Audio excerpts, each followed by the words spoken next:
Neighbors say it's a nice, quiet neighborhood off Highway 133 in Brunswick County, a neighborhood with little probability of crime.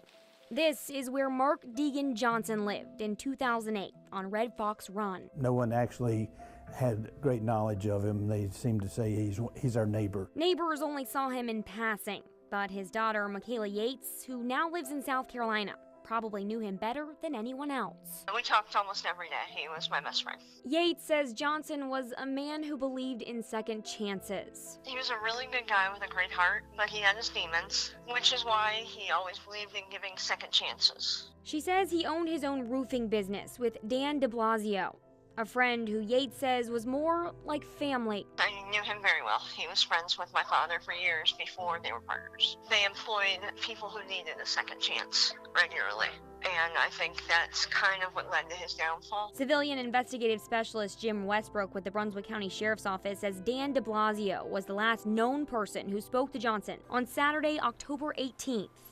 2 days later, de Blasio started getting worried. Concerned because he didn't show up on Monday morning for work. So he went over his house and had to knock the door down, came in and found his body. Westbrook says Johnson had been shot to death. He was found basically in the middle of his house where he had fallen. I was supposed to be up there the weekend, and he died. But it was my birthday, so I stayed home. I got the call the next day, and I was really scared because he didn't answer my phone calls the day before. And so it knocked me off my feet. Westbrook says they don't know when exactly it happened. We have, indications that he was alive Saturday, but there's no indication that whether or not he died that night or Sunday. He also says it's difficult to tell how the suspect got inside. When Mr. de Blasio came to find the body, he broke in the front door. So there was no indication if there had been any previous damage. But he says they do know about a previous break-in. We found out that his house had been broken into earlier in that year. There was indications he may have had a large amount of money.